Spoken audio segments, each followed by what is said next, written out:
Hello. Hey, Hi. how are you? I'm good. How are you? Good. Good to be back. Yeah, nice to meet after a few. Yes. Okay. You want to share something you remember from last time or? I kind of forget where we left off, but one of the biggest things in my mind is about being a resilient devotee. If you want to know Krishna and understand his teachings, to be a pure devotee, Mm-hmm. and Yeah. that he is the Godhead. The what? Godhead. The Godhead. Mm-hmm.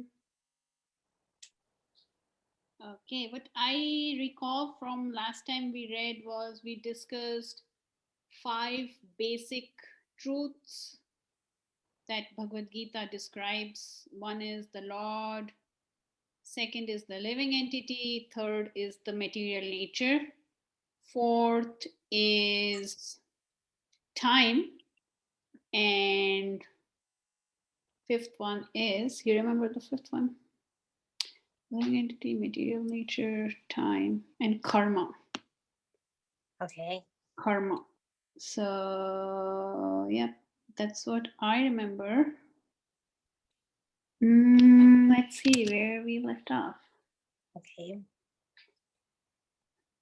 I'm trying to share my screen. Okay. So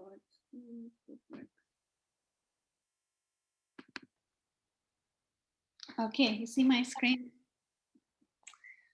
Yes. Okay. So I remember we left off here where it says he is the complete whole. Okay. So let's see if that's the right place we need to start. Okay. This is this consciousness is I am, then why? When we are materially contaminated, we are co-conditioned. Still figuring out where we left off.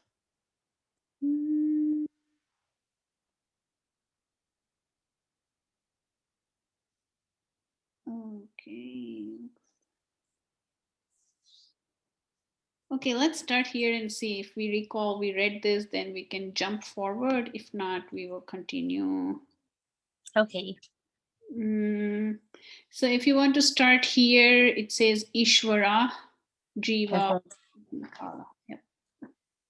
Ishvara, the Supreme Lord, Jiva, the living entity, Prakriti, nature, Kala, eternal time, and Karma.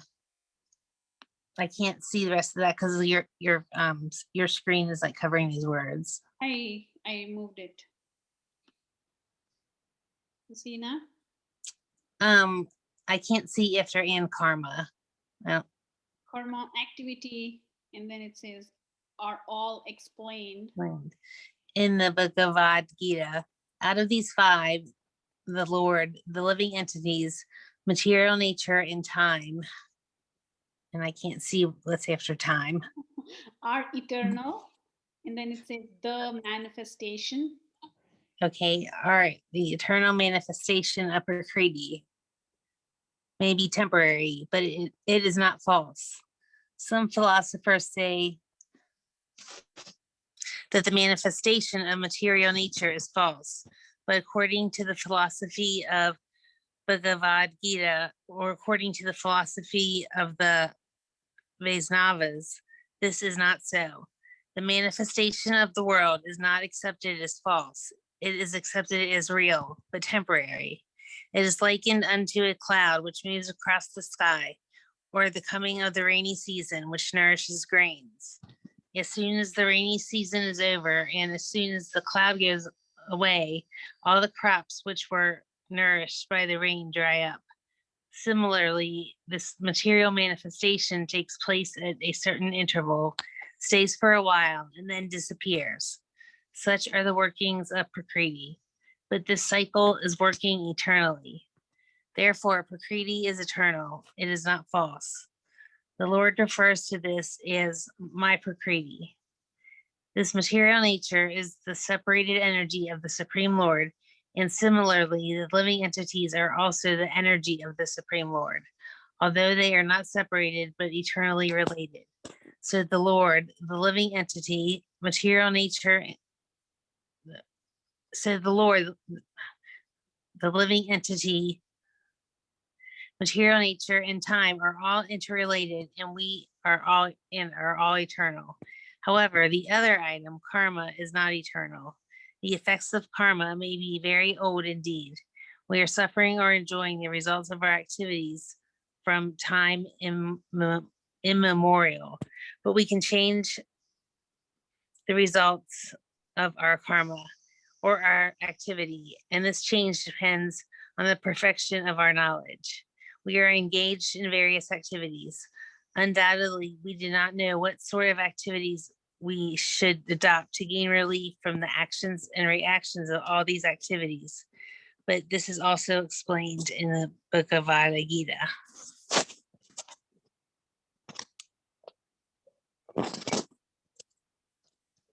Okay. That was a lot of information. Yeah.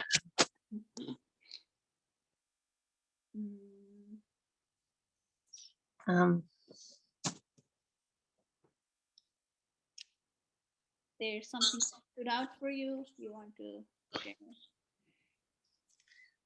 Well, the fact that they're establishing that Prakriti is real, it's not false. Like this, the nature part of creation is real but temporary. Like, we are here in this life temporarily, like we're just passing through like a cloud. Yeah.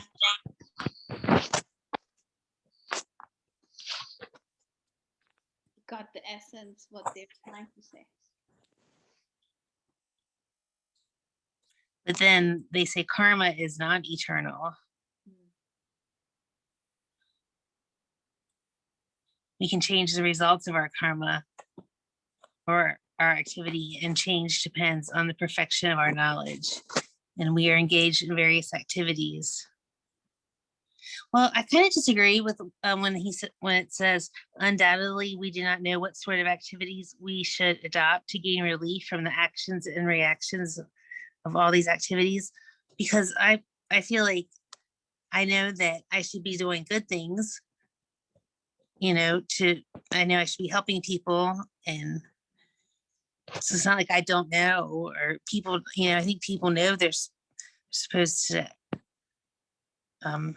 act right, even though some people choose not to. Like I used to not, but I feel like I know now that I'm supposed to do good and help people. That's I once heard somebody speak on the same topic, and their basis of forming this statement was like, how do you define good? If you see, and I came across a very amazing video which explains that what was good 20 years back is no longer good.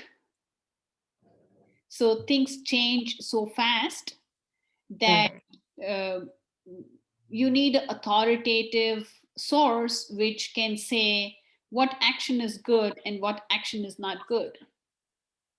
Like a few examples, they quoted very amazing examples, and one that comes to my mind is they said some states declare abortion as legal because they look from a viewpoint of, oh, there's a situation, and then they look from the viewpoint of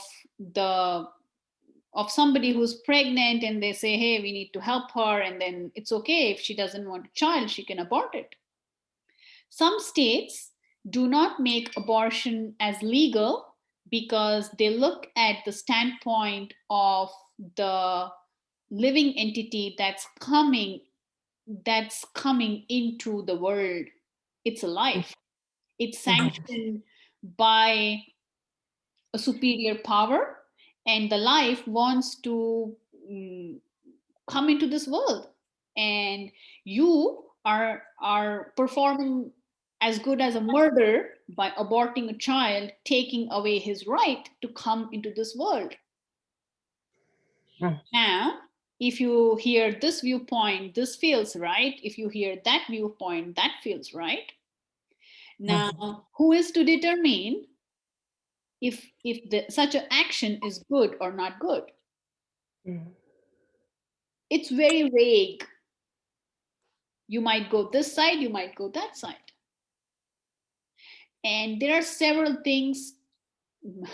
One more funny example they gave was, they said 20 years back, it was a gentleman speaking who's like 60 now. So he said 20 years back or 40 years back, when I went to college, when the teacher walked into the school, this was a practice at my school also, when the teacher walked into the room, all the kids would stand up to show respect to the teacher. The teachers walking into the classroom, and they want to receive from the teacher, and then they are respectful to the teacher, they stand up. Today, that culture is no longer there. You can keep, he said, you can keep your feet right on top of the desk facing your teacher because you feel comfortable sitting that way. And that's okay today. That was not okay 20 or 40 years back. Right.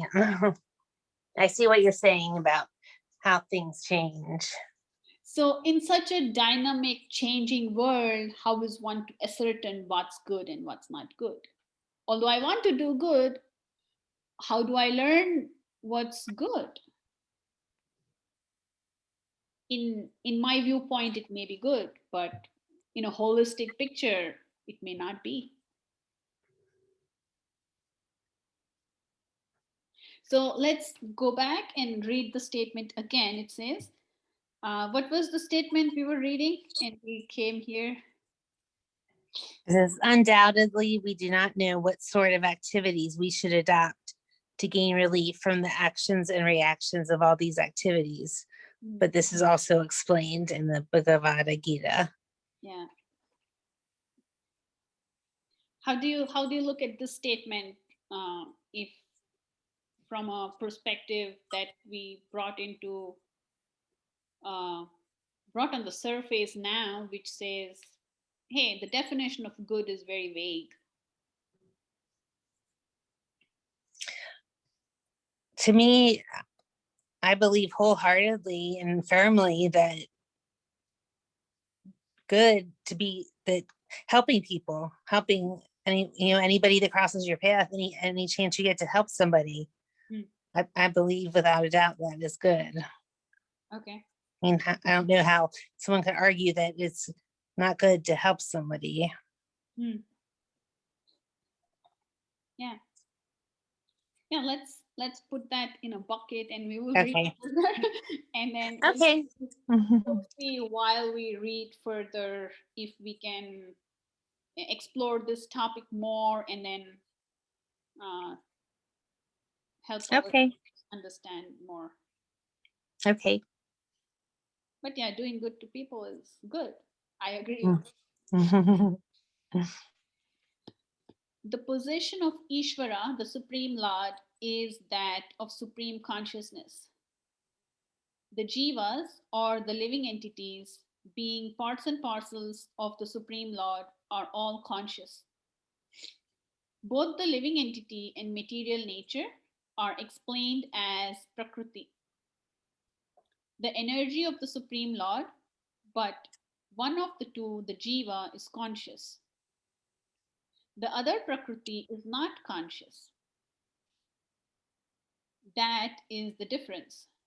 Therefore, the jiva Prakriti is called superior because the jiva has consciousness which is similar to the Lord's. The Lord's is supreme consciousness, however, and one should not claim that the jiva, the living entity, is also supremely conscious.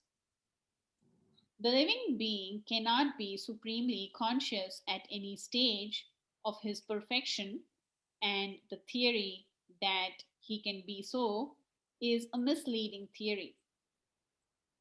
Conscious he may be, but he is not perfectly or supremely conscious.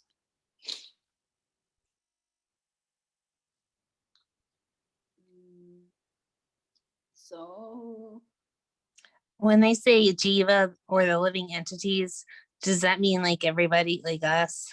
yes. Like, yeah, everybody, humans. Also, living entity can refer to humans and non-humans like animals. They Okay. are also living entities because they have life in them. Mm-hmm.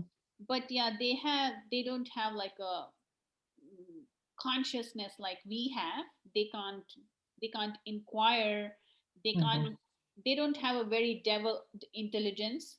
But yeah, living entity also means animals, but in specific here, jiva is being referred to as human beings who have Okay. consciousness. Yeah.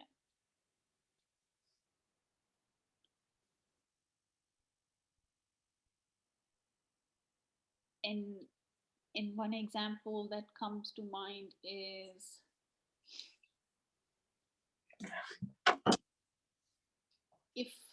if there is a building that's being constructed and there is an architect of the building. Mm-hmm. He knows every nook and corner of the building, how it came into play. He knows what kind of bricks were used. He knows what material was used to build the walls. He knows what's the flooring. He knows what's the ceiling. He knows every piece of it because he put it together. Mm-hmm. Whereas a worker who helped put a piece of the house together on the direction of the architect, he knows that piece. He does not know everything. Mm-hmm.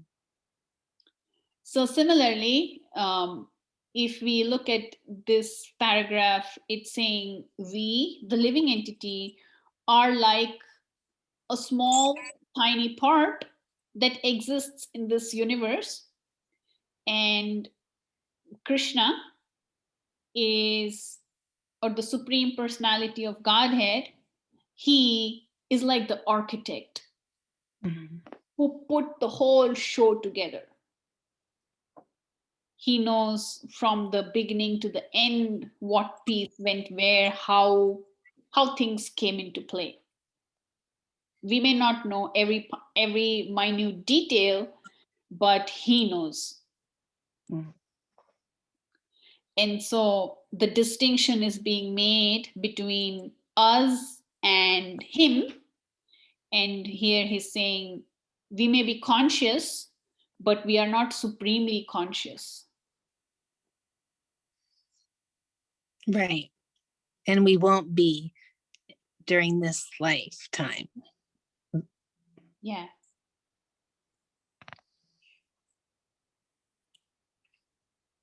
And different people, needless to say, have different levels of consciousness. People, some people aren't very aware, and aren't seeking. Yeah. Also, at a very basic level, some people are even absent. Not just they are not seeking, but then they sometimes are just not present wherever they are. It's like today the technology has taken a boom. People sitting in the same room are on their phone, their minds are elsewhere, although they are present in that place. They find it hard to be with another person. They are so engrossed in something else. Right. Yes, I'm very familiar with that. So what to speak about seeking for the higher truth or higher reality, but then just being present with another person in the room is difficult today. Mm-hmm. Yeah. Should we move on? Sure. Okay, here you go. The distinction between the Jiva and the Ishvara will be explained in the 13th chapter of Bhagavad Gita. The Lord is, I can't say that word. It's a Kshetra Gya. Okay. Conscious, as is the living being, but the living being is conscious of his particular body, whereas the Lord is conscious of all bodies because he lives in the heart of every living being.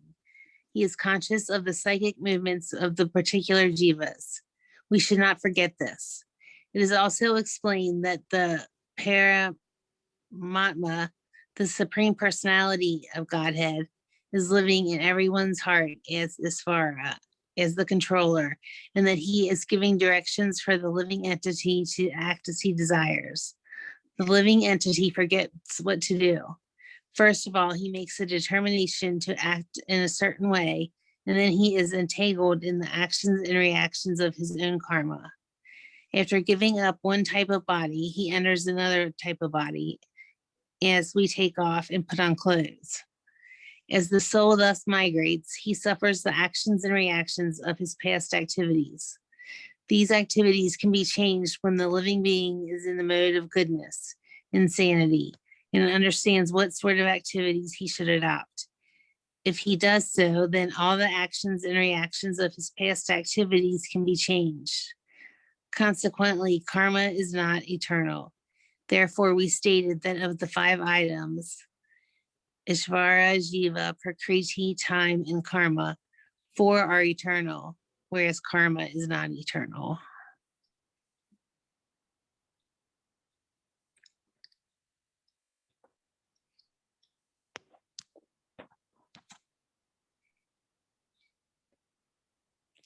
Are they are they are they saying that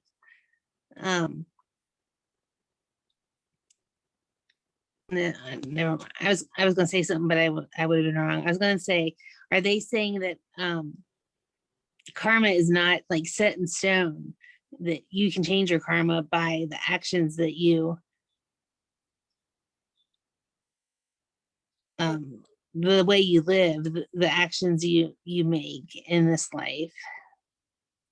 Yes, because if you do, the theory of karma is if you do good, going back to our discussion of good, if we do good, good comes back to us. If we Mm-hmm. do, if we do bad, bad comes back to us. Yes, I completely believe that. So if we It's like you reap what you sow. yeah, exactly.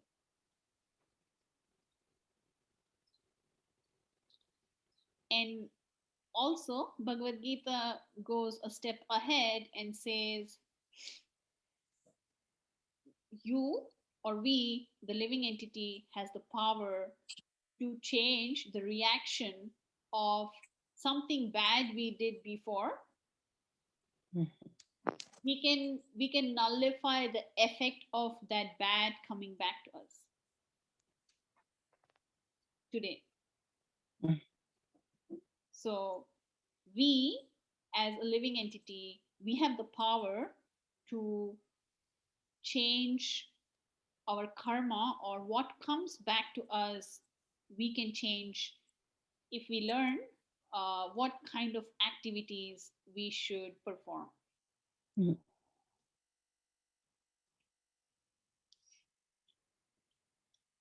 This reminds me of something that I learned in my teacher training about, well, in my yoga training about that we need to use Rajic energy to move towards sattva and away from tamasic behavior, or energy. Yeah, that's what here is being said. The more we can be in sattva, which is goodness, then we can understand the absolute truth and higher reality when we are in goodness than we are in passion or rajas or ignorance or tamas.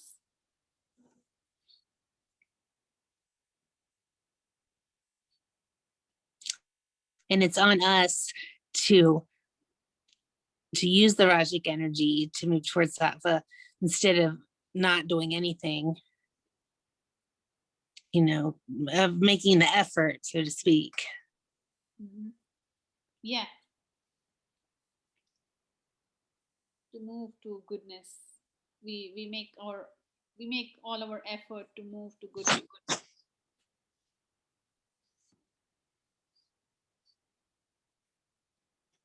Okay, should we move on? Sure. Okay, next paragraph, long one. Says, the Supreme Conscious Ishvara is similar to the living entity in this way. Both the consciousness of the Lord and that of the living entity are transcendental. It is not that consciousness is generated by the association of matter. That is a mistaken idea. The theory that consciousness develops under certain circumstances of material combination is not accepted in the Bhagavad Gita. Consciousness may be pervertedly reflected by the covering of material circumstances, just as light reflected through colored glass may appear to be a certain color, but the consciousness of the Lord is not materially affected. I think a lot of new terms got introduced. So you want to discuss, or should I read further? Yeah, I need to reread that. Yeah. I felt that too, because it's also a lot of new information. So let's go one sentence at a time. The Supreme Conscious Ishvara is similar to the living entity in this way. Both the consciousness of the Lord and that of the living entity are transcendental.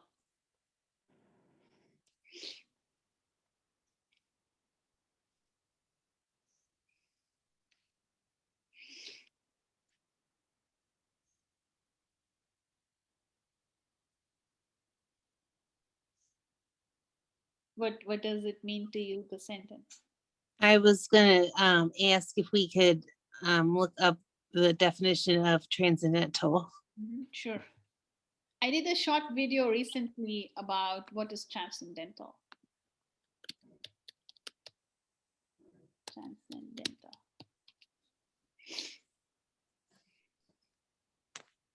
It says,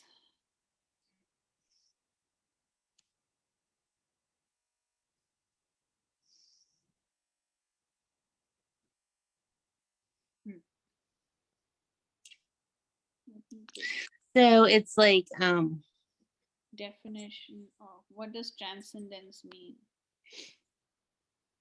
transcendence is the act of rising above something to a superior state, Mm. which means, to some extent, like there is tamas, there is rajas, and there is sattva. Mm-hmm. Above these three is another mode called transcendence. Okay.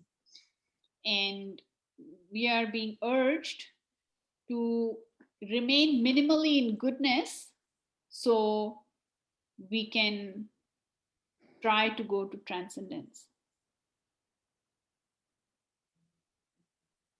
It's kind of, well, it's like going above and beyond. Mhm. Um, um, I know what it means. Yeah, like in ordinary circumstances, people get angry, you get whatever. And Mm-hmm. when there is a provoking situation and somebody is not getting angry or frustrated or mad, then you feel, what's happening? How is this guy able to tolerate, or what's happening inside that he's so calm? Mm-hmm.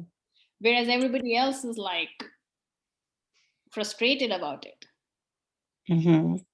So it's a consciousness that's higher than goodness, and that's being termed as transcendence. Yeah, I'm glad we looked that word up. I mean, I hear it all the time and I had an idea of what it meant, but I'm glad this clarified it more succinctly.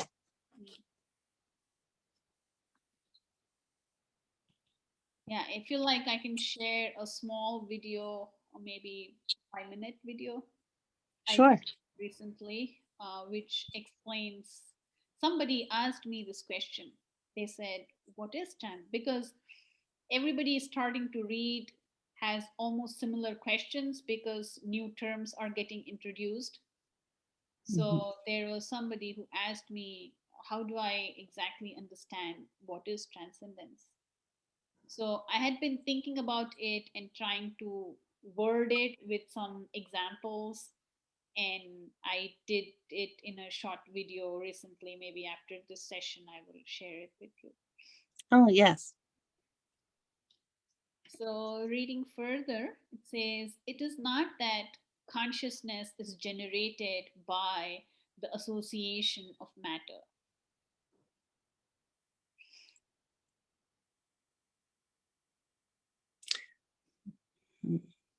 Yeah, I don't know what that means. I don't know what they mean by the association of matter. So, like scientists sometimes say that we can create life. What there is, meaning sometimes they claim there is no God, and then like we have reached the moon, the sun, and whatever, we can create life. Mm. So how can somebody create life? Because if we see today our configuration of body, we have a body which is like physical, made of material elements like earth, water, fire, air, ether. That's what our body Mm-hmm. is made of. Mm-hmm. And our soul, which is animating this whole body, is made of a different substance. It's not made of earth, water, air, fire, and ether. So the soul is a spiritual spark, and the soul is made of a transcendental substance. Okay. Yeah. And so what's being said is, there was one very funny thing I heard. Somebody asked, if you're walking from a walking in a room from one end of the room to the other end of the room, is your body carrying the soul, or is your soul carrying the body?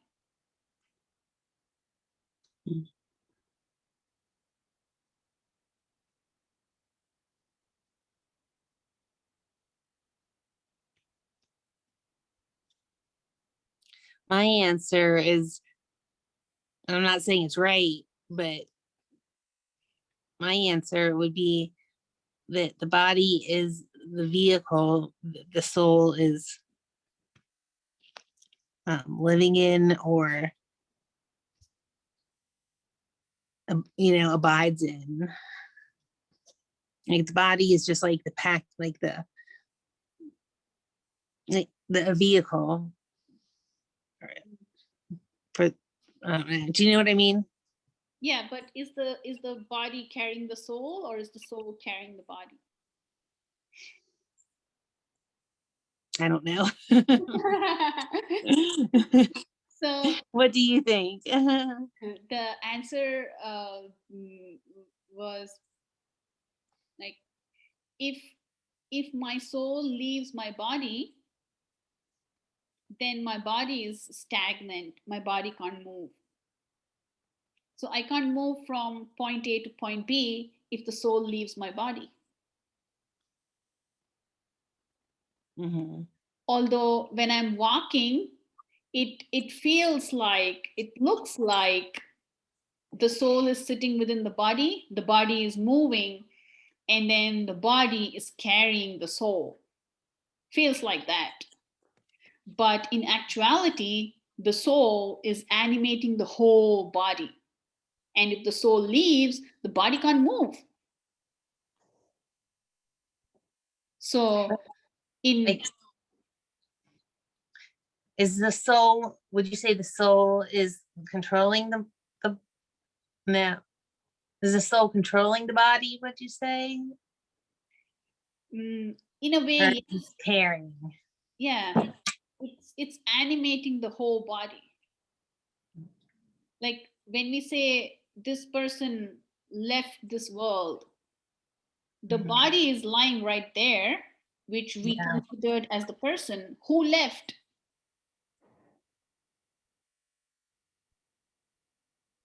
the soul. The soul left. Mhm. And so what the sentence saying is, a consciousness is not generated by the association of matter. So it's very, very distinctly separating matter, which is the body, and then it's separating the consciousness. It's saying that because the soul is present in the body is moving.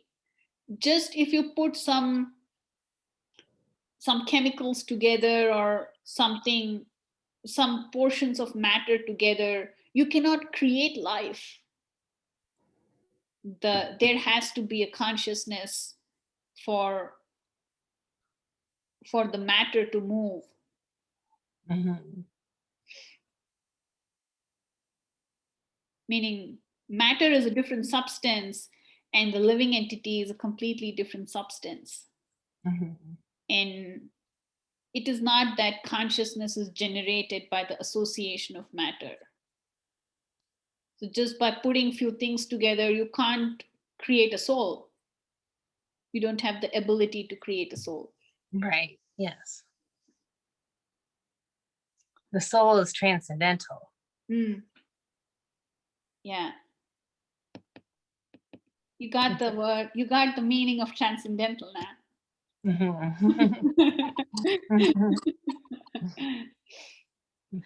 Okay, we have been going on for like 40 minutes. I Oh, think really? Oh, I didn't realize it. It went fast. I didn't realize that either. So This is a good time for me if you want, if you can do it, to stay regular rather than Wednesday nights. yeah, this should work for me as well. Weekends are a little freer than weekdays. Sure, I agree. Okay. Well, I'm so glad to see you again and study with you again. Same here. Happy to read together and discuss. I'm just curious, how far are we into the introduction? We are maybe like a 25%. Oh my goodness. Because Prabhupada wants to set the foundation very, very grounded. So when we start the actual chapter, then we take all this knowledge with us, and we are reading it from there. So it's like reading introduction is like reading a mini Bhagavad Gita. So Can you spell that his name for me, please? The commentator or the author. uh, his name is Prabhupada. Prabhu and then Pad. That's how Can you spell it? P. Let's see if we can Google him. He will be there.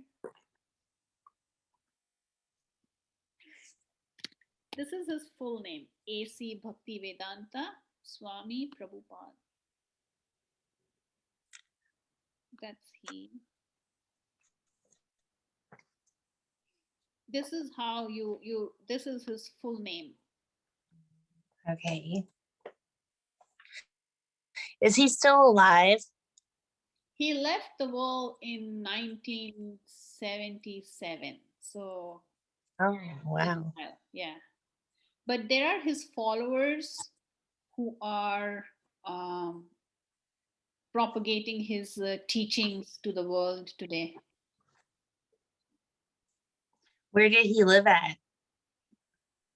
He was born in Bengal, a province in India. Hmm. And at the age of 70 years, he traveled to the West to give the teachings of the Bhagavad Gita to the Western audience. Oh, Yeah. And he left when he was 79, I believe. For oh, 10 years he propagated the teachings.